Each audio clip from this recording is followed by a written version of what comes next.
Good morning dear students.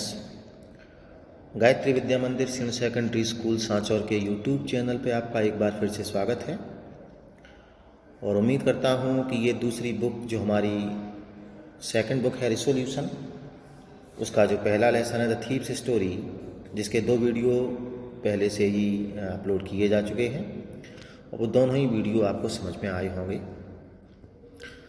यहाँ पे हम एक चोर की कहानी जो कि स्वयं नैरेटर है जो वर्णन कर रहा है, जिसने अपना नाम हरी सिंह यहाँ पे बताया है और कहता है कि मैं हर महीने ही अपने नाम को परिवर्तित कर देता हूँ ताकि मैं अपने पहले के जो एम्प्लॉयर्स हैं, नियोक्ता हैं, उनसे और पुलिस से बच सकूँ। उसका उद्देश्य होता है लोगों का विश्वास जीतना। विश्वास जीतने के बाद उनके साथ काम करता है और उनके घर से चोरी करके भाग जाता है। वो कह रहा अभी तक जितने भी लोग मुझे मिले थे जिनके लिए मैंने काम किया था, अनिल जो था was the most trusting person I had ever met, यानी अनिल जो था सबसे ज़्यादा विश्वास करने वाला एक व्यक्ति था जिससे मैं कभी मिला था। एंड दैट इज वाई का मतलब होता है यही कारण है, यही कारण है कि, दैट इज वाई, और यही कारण है कि it was so difficult to rob him. It was so difficult कि ये बहुत कठिन था टू रॉब हिम, यानी उसको लूटना, उसकी चोरी करना, उसके यहाँ से चोरी करना, उसको लूटना अत्यधिक कठिन था। क्यों? क्योंकि he was the most trusting person I had ever met. ठीक है ना, कि अनिल के यहाँ से चोरी करना, अनिल को लूटना कठिन क्यों था? क्योंकि अनिल जो था बहुत ही ज़्यादा ट्रस्टिंग पर्सन था, विश्वास करने वाला व्यक्ति था, जिसने मेरे ऊपर बहुत ज़्यादा भरोसा किया था, जिसने मुझे अपने कमरे की चाबी भी दे दी थी, जो मेन गेट था। मैं कभी भी आ सकता था, कभी भी जा सकता था। मैं प्रत्येक दिन उसके लिए बाजार से खरीदारी करने के लिए भी जाता था। वो कह रहा it's easy to rob a greedy man. वो अपना एक्सपीरियंस बता रहा, अपना अनुभव बता रहा है। वो कह रहा इट्स इजी, ये आसान होता है, टू रॉब यानी लूटना, अ ग्रीडी मैन यानी एक लालची व्यक्ति को, जो लालची व्यक्ति होते उसको लूटना, उसकी चोरी करना तो आसान होता है, because he can afford to be robbed. क्योंकि ही कैन एफोर्ड यानी वो बहन कर सकता है, वो एफोर्ड कर सकता है, वो सहन कर सकता है, टू बी रॉब्ड यानी ये पैसे बैठ, टू बी रॉब्ड यानी लूटे जाने को, उसे अगर लूट दिया जाएगा तो वो उस बात को सहन कर सकता है। बट इट्स डिफिकल्ट, लेकिन इट्स डिफिकल्ट यानी ये कठिन होता है, to rob a careless man. To rob यानी लूट लेना, चोरी कर लेना, अ केयरलेस मैन यानी एक लापरवाह व्यक्ति के यहाँ से चोरी करना। Sometimes he doesn't even notice, और समटाइम्स यानी कभी कभी he does not even notice. Notice यानी ध्यान देना, कभी कभी तो वो ध्यान ही नहीं दे पाता है, कभी कभी तो उसे पता ही नहीं चल पाता है कि ही हैज़ बीन रॉब्ड, यानी उसको लूट लिया गया है। क्योंकि केयरलेस मैन है, उसे नहीं पता होता है कि उसके पैसे कहाँ पे रखे हुए हैं, या रखे हैं तो वो कितने पैसे थे, उनमें से कुछ कम भी हो जाएंगे तो हो सकता है कि उसको पता ना चले। लेकिन लालची व्यक्ति होगा, उसको तो सब पता रहता है कि कहाँ पे कितना पैसा रखा है, तो उसको लूटना तो आसान है। वो कह रहा है केयरलेस मैन था, सबसे ज़्यादा विश्वास करने वाला व्यक्ति था। Sometimes he doesn't even notice, कभी कभी तो उसे ये भी पता नहीं चलता है कि ही हैज़ बीन रॉब्ड, उसको लूट लिया गया है। And that takes all the pleasure out of the work. वो कह रहा है, वो अपने विचार बता रहा है, वो थीफ कह रहा है कि जब किसी व्यक्ति की चोरी की जाए और चोरी के बाद उसे पता चल जाए कि उसकी चोरी की गई है, तो उसमें उस चोर को आनंद आता है। लेकिन केयरलेस मैन जो होता है, जो लापरवाह व्यक्ति, उसे तो कभी कभी पता भी नहीं चलता कि उसके यहाँ चोरी कर ली गई है। That takes all the pleasure out of the work, इससे उसके कार्य से कहने का तात्पर्य उसकी चोरी का जो पूरा ही प्लेजर होता है, जो आनंद होता है, वो समाप्त हो जाता है, खत्म हो जाता है। वेल, ठीक, इट्स टाइम। अब उसने सोचा कि इट्स टाइम यानी ये समय है, I did some real work.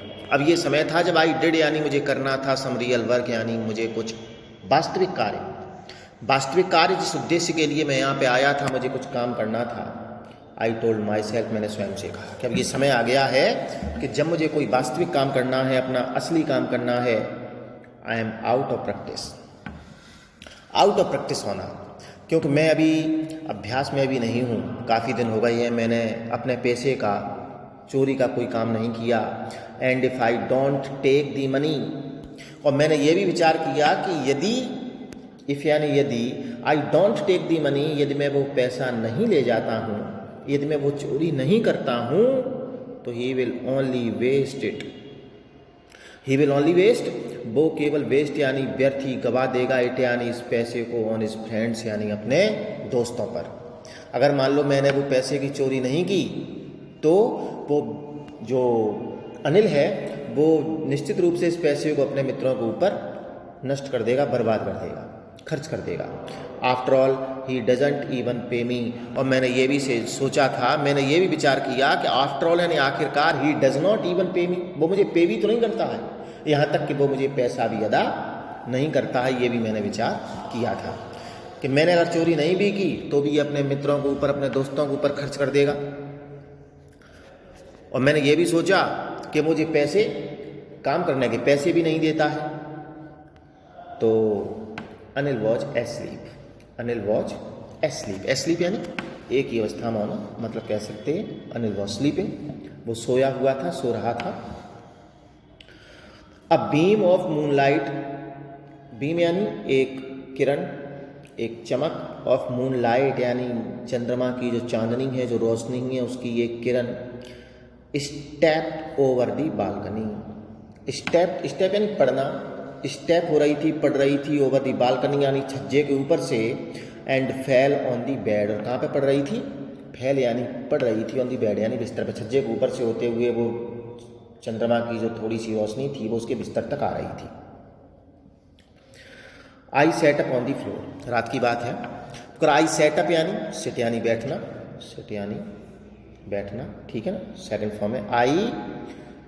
I sat up, मैं बैठ गया था on the floor, floor means होता फर्श, फ्लोर यानी फर्श, ठीक है, मैं फर्श पे बैठ गया।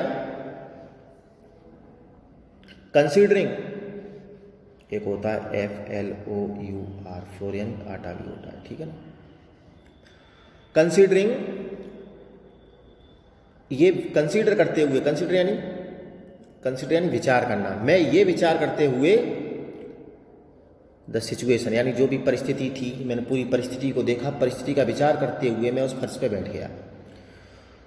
मैंने विचार किया, if I took the money, मैंने विचार किया कि यदि आई टुक दी मनी यानी वो मैंने पैसा ले लिया, अगर मैंने पैसा वो चुरा लिया तो आई कुड कैच, मैं कैच यानी पकड़ सकता था 10:30 एक्सप्रेस टू लखनऊ, यानी 10:30 बजे लखनऊ के लिए जाने वाली एक जो एक्सप्रेस ट्रेन थी मैं उसको पकड़ सकता था। इस बात पे मैंने विचार किया।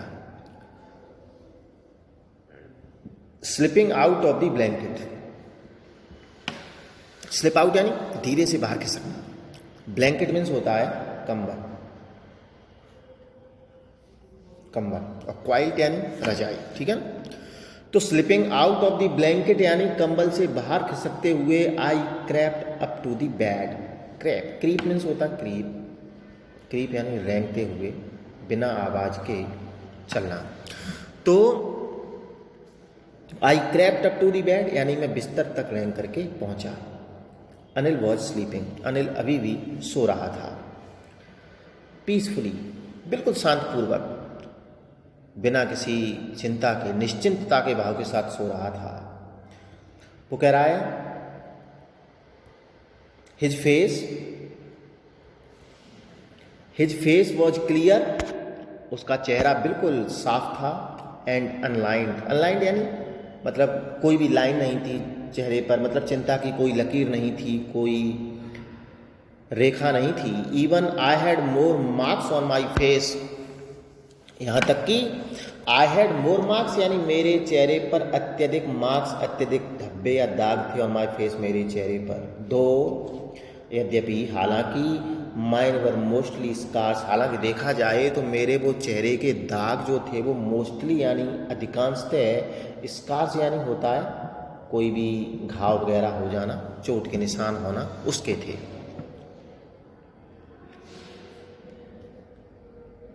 उसके आगे मैं उसके बिस्तर तक पहुंच गया, मैंने उसके चेहरे को देखा, वो बिल्कुल शांतपूर्वक निश्चिंतता के भाव के साथ सो रहा था, चेहरे पर किसी भी प्रकार का कोई दाग धब्बा नहीं था। यहाँ तक कि मेरे चेहरे पर अत्यधिक दाग या धब्बे थे, लेकिन वो ज़्यादातर स्कार्स यानी घाव के थे। घाव यानी वुंड भी बोलते, वुंड यानी घाव, चोट का निशान। माई हैंड, मेरा हाथ जो था, slid under the mattress. Slid यानी खिसकना, खिसका था, slide, slid. My hand slid under the mattress यानी वो उस मैट्रेस मीन्स मैंने आपको बताया था जो गद्दा होता है, ठीक है ना। मेरा हाथ जो था वो गद्दे के नीचे खिसका था। सर्चिंग फॉर दी नोट्स, किसको सर्चिंग यानी तलाशते हुए, किसको, नोट्स को, नोटों को तलाशते हुए हाथ नीचे खिसक गया। When I found them, और जब मुझे वो पैसे मिल गए, I drew them out, तो मैंने उन्हें ड्रीव आउट यानी बाहर निकाल लिया। Without a sound, without means होता है बिना,